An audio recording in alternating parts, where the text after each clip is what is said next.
When I stood in front of that mirror, wearing the dress I'd dreamed about since I was 12, I should have felt like a bride. Instead, I felt like a fool. The lace sleeves itched against my skin, my reflection looked pale, and I couldn't stop staring at the small tear near the hem, a reminder that nothing about this day had gone the way I imagined. My husband-to-be was downstairs laughing with his friends, the music already too loud, the air thick with perfume of strangers. And all I could think about was my sister, dancing somewhere across town in the glittering gown my money had bought. That was the day everything changed. But to understand how I got there, I have to start a few years earlier, when life still felt simple and I believed love and family were the same thing. Back then I was 29, working as an assistant event planner at a mid-size hotel in Karachi. It wasn't glamorous, but I loved it. I loved seeing joy on people's faces, the nervous brides, the proud mothers, the fathers pretending not to cry. Maybe that's why I started saving for my own wedding long before there was even a ring on my finger. Every month I'd set aside a little, 10,000 rupees here, 5,000 there, into a small account titled * my future. * It became a secret comfort, like a promise to myself that one day, I'd walk down an aisle filled with fairy lights, my mother smiling, my father proud. My sister Sana used to tease me about it. "You plan weddings all week and then you plan your own on weekends," she'd laugh. "You're addicted." I'd laugh back, not realizing how different we really were. Sana was the younger one, free-spirited, charming, with a laugh that could pull attention in any room. She changed jobs every few months, dated casually, traveled with friends. I was the opposite. Steady, careful, grounded. I took care of our parents when they fell sick, paid part of their bills, helped Sana through her breakups. She used to say, "You're the serious one, Aisha. I'm the fun one." And I suppose that was true until the fun started costing me everything I had. When I met Hamza, my life felt like it had finally caught up with my dreams. He was kind, calm, with the kind of humor that didn't need to be loud to be funny. He worked in finance, responsible, practical, the kind of man my parents adored instantly. We dated quietly for a year before he proposed one evening on the balcony of my apartment, holding a simple silver ring. "I don't need a big wedding," he'd said, smiling. "I just need you." I remember those words so clearly because they were the beginning of a lie I didn't realize I was living. Because even though he didn't care about big gestures, I did. I wanted the celebration, the memories, the family coming together. And with my savings, I could finally afford to make it happen. When I told Sana the news, she screamed so loud the neighbors thought something terrible had happened. "Finally," she said, hugging me so tightly I could barely breathe. "You're the only one who deserves a fairy tale wedding, Aisha." If I had known what she was planning then, I would have paid more attention to the way her eyes darted away when she said it. The months that followed were busy, almost dizzying. Between work, fittings, and meetings with caterers, I barely had time to breathe.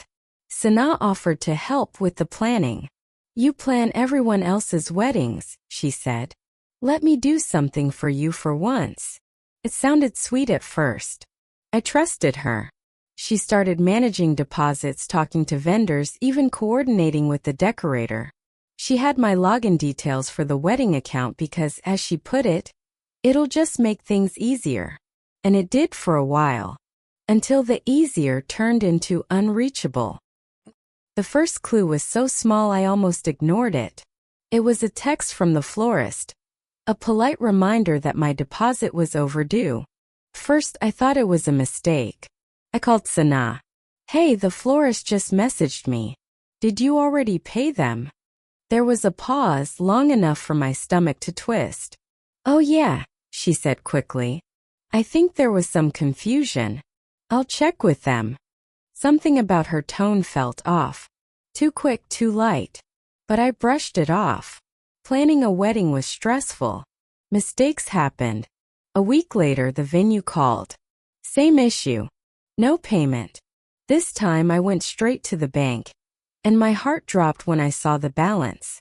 The account that once held nearly 8 lakh rupees was down to 32,000. I remember staring at the screen, my pulse pounding in my ears, scrolling through the transactions. Multiple withdrawals. Transfers to unfamiliar names. Each one signed with the same note in the description. Event payment. My throat went dry. When I called Sana again, she didn't answer. That night I couldn't sleep. I sat on my bed surrounded by crumpled receipts and notes, trying to make sense of it. Hamza noticed something was wrong. Work stress, he asked gently. I wanted to tell him I really did, but something in me hesitated. Maybe shame. Maybe denial. I'm fine, I said. Just tired. Because admitting it out loud would make it real. And I wasn't ready for that.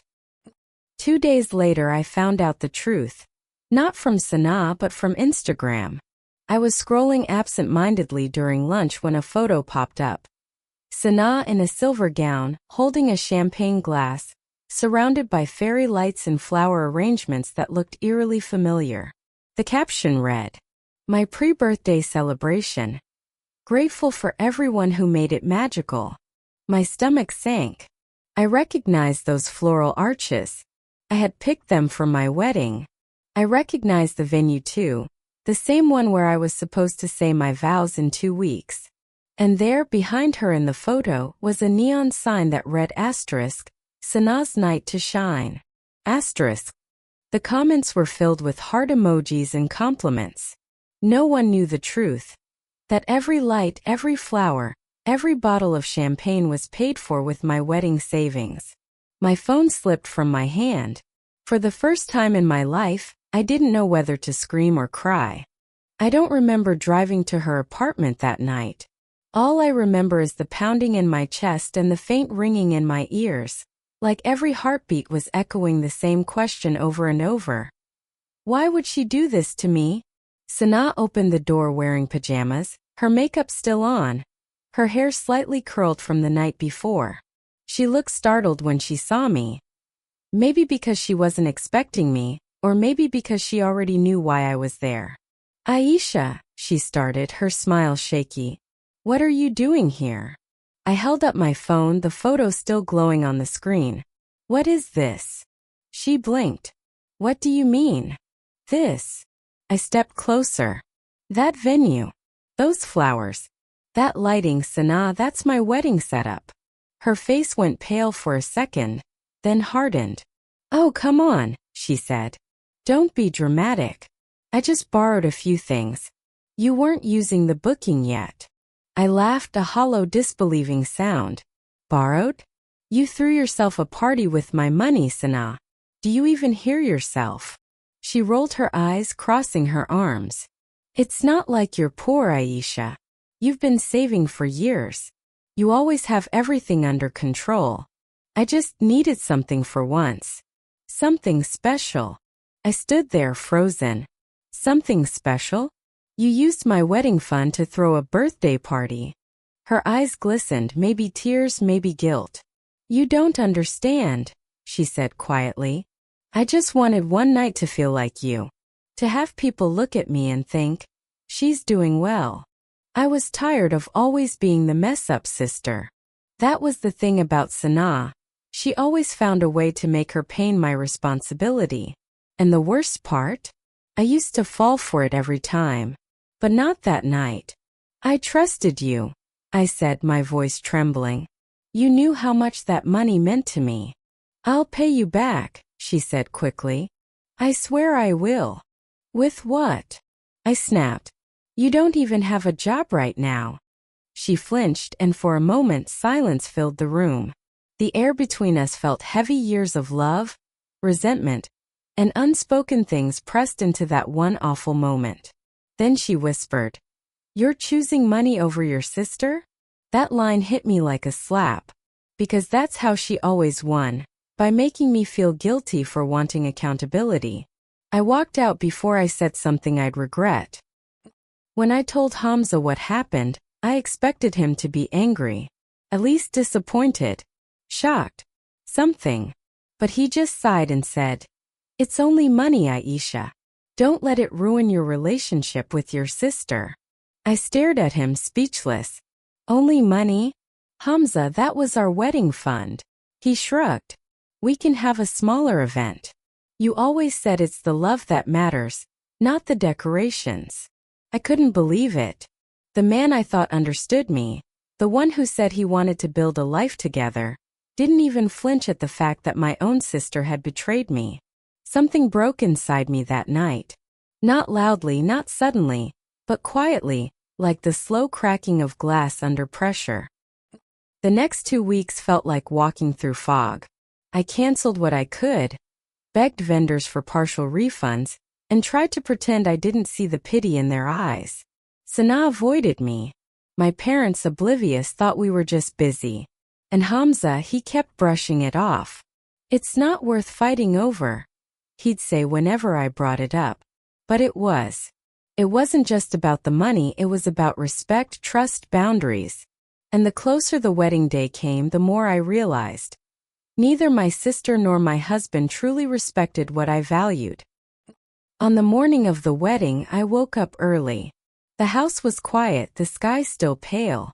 I sat on the edge of the bed, staring at the plain white dress folded neatly in its box. Not the gown I had dreamed of, but the one we could still afford. I thought of everything I had planned, all the little details I used to imagine. The lavender centerpieces, the golden drapes, the violinist.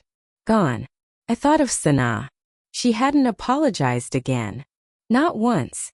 But she had texted me the night before. Good luck tomorrow, API. You'll look beautiful. No mention of what she'd done. No remorse.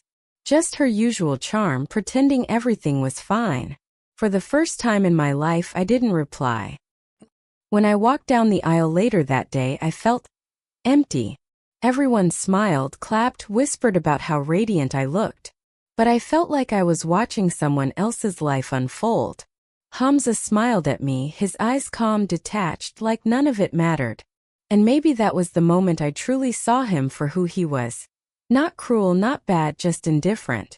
The kind of man who'd never fight for me, because comfort meant more to him than conscience.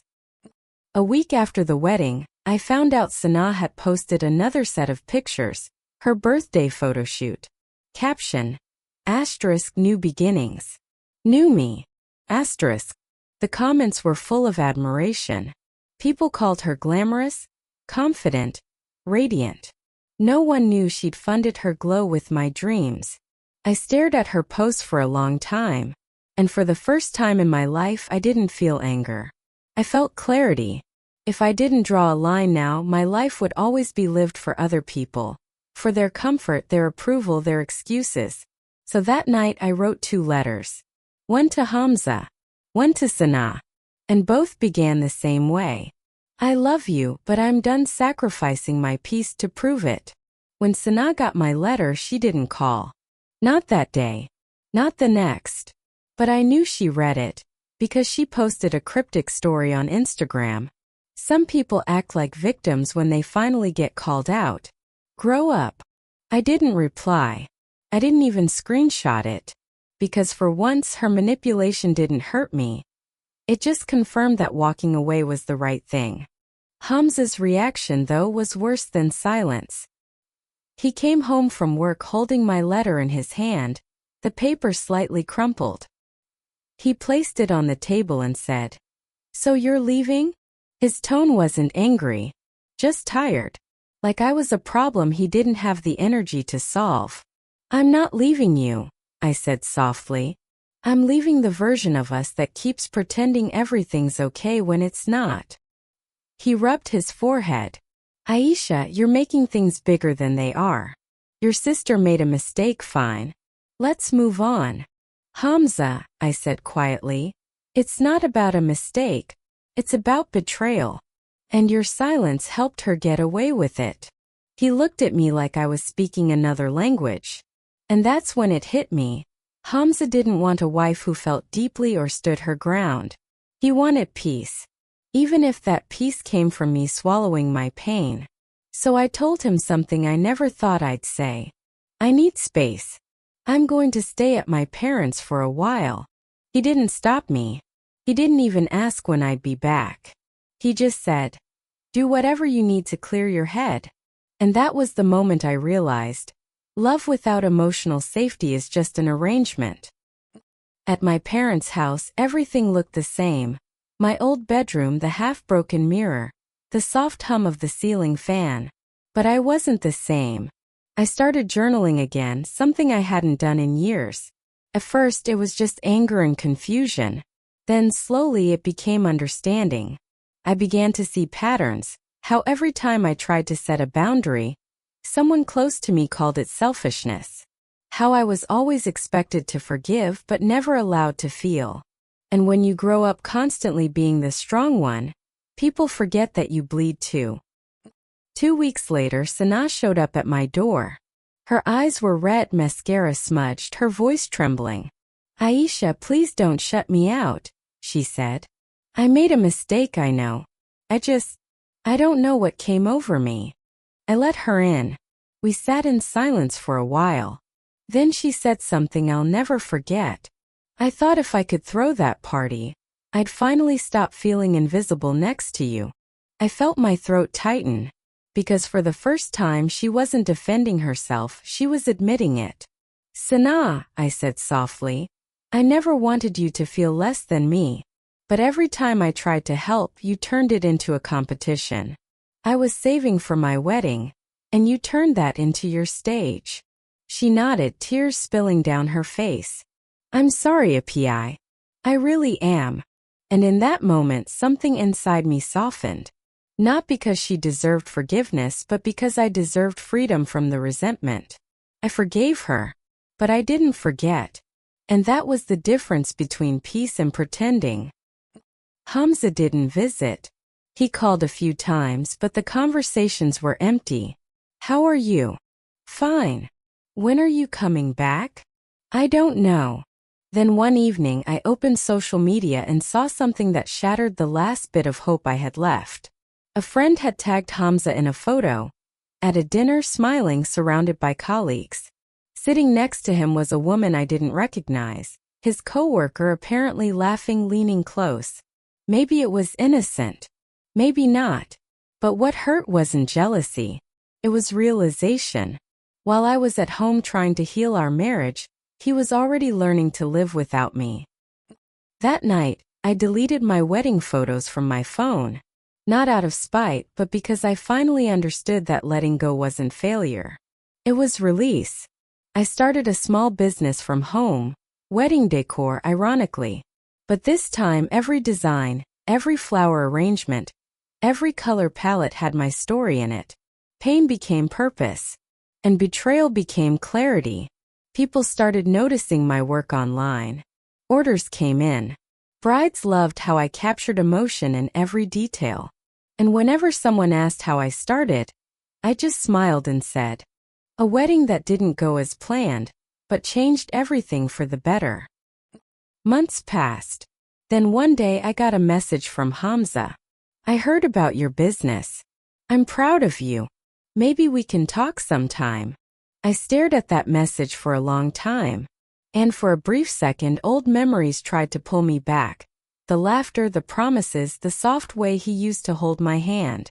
But then I remembered all the moments he stayed silent when he should have stood by me. All the times I begged for partnership and got politeness instead. So I typed back just one line. "Thank you. But I've already said everything that needed to be said." And I hit send. It's been a year now. Sana and I talk sometimes, carefully, like two people walking on thin ice. We'll never be what we were, but we're learning to be honest at least. As for me, I'm no longer waiting for apologies that will never come, or love that needs conditions to survive. I've learned that betrayal doesn't always destroy you. Sometimes it rebuilds you, piece by piece, into someone stronger, calmer, and finally free. And if you're listening to this and you've ever been betrayed by the ones you love most, remember this. Forgive if you can, but never forget who you became after the breaking. Because that version of you, the one that rose from the ruin, is the most honest, most powerful, most real you've ever been. Some nights I still think about what my wedding could have been. The music, the lights, the laughter, all the things I used to imagine. But then I remind myself, if it had gone the way I planned, maybe I would have never seen who truly stood beside me. Maybe I would have spent my life believing that love was about sacrifice instead of respect. The truth is, sometimes life doesn't give you closure in the way you expect. It gives you lessons disguised as loss. I learned that boundaries are not cruelty. Silence is not forgiveness. And kindness without self-respect is not love. It's surrender. When my sister stole my wedding budget, I thought she took my dream. When my husband shrugged, I thought he took my security. But what they really took, or maybe gave me, was the push I needed to build something for myself. I started from zero. No savings, no support, no partner cheering me on. Just faith and pain that I refused to waste. And that's how I built my company, Era Events, from a single corner of my parents' living room. First, it was just small birthday decorations. Then, someone booked me for an intimate engagement setup. Then, another bride saw my work online and said, "I want you to design my wedding. You understand emotion." That line stayed with me. Because she was right, I did. I understood what it meant to dream, to lose, and to rebuild. Now, every wedding I design has a little piece of my heart stitched into it. Not because I'm trying to forget what happened, but because I'm celebrating the woman who survived it. One evening, as I packed flowers for a client, my mother came into the room. She looked around at the lights, the soft gold drapes, the pastel roses, and said, "You finally got your wedding after all, just in a different way." I smiled because she was right. Maybe the universe doesn't always ruin things. Sometimes it just redirects them. And that's the peace I live with now. If you're listening to this, I want to tell you something from the bottom of my heart. You don't owe anyone endless forgiveness. You don't have to set yourself on fire to keep others warm. The people who truly love you, they protect what matters to you. They don't stand silent when you're hurting. And they never make you feel guilty for having dreams. If you've ever lost money, trust, or peace to someone you loved, please know it wasn't wasted. Because every heartbreak teaches you what loyalty should look like. And someday, you'll wake up in a quiet morning, look in the mirror, and realize you're not broken. You're finally whole, just wiser now. Would I ever forgive Sana completely? Maybe someday. But forgiveness isn't about pretending it didn't happen. It's about letting go of the power it has over you. And Hamza? He called once months later. Said he'd heard I was doing well. Asked if we could meet for coffee. I told him I was grateful for the time we shared. But some chapters close not because of hate, but because peace doesn't live there anymore. He paused, then said quietly, "You've changed." And I smiled through the phone. "Yes," I said. I finally grew into myself. When I hung up, I felt lighter. Not because I won or proved a point, but because I no longer needed anyone's permission to feel worthy. I spent years saving for a wedding I never had. Now I save my energy for the things that truly matter: my peace, my purpose, my voice. And maybe that's what love really is after all. Not about grand gestures or perfect endings, but about choosing yourself when everyone else forgets how to. So if you've ever been betrayed by family, if you've ever been dismissed by someone who should have stood by you, remember, you are not the sum of what they took. You are what you built in the silence after. I'm Aisha, and this was my story. If you were in my place, would you have done what I did? Would you forgive and rebuild? Or walk away for good? Tell me in the comments, and don't forget to subscribe for more real-life stories like mine. Until next time, take care of your heart. It's the only home that always stays with you.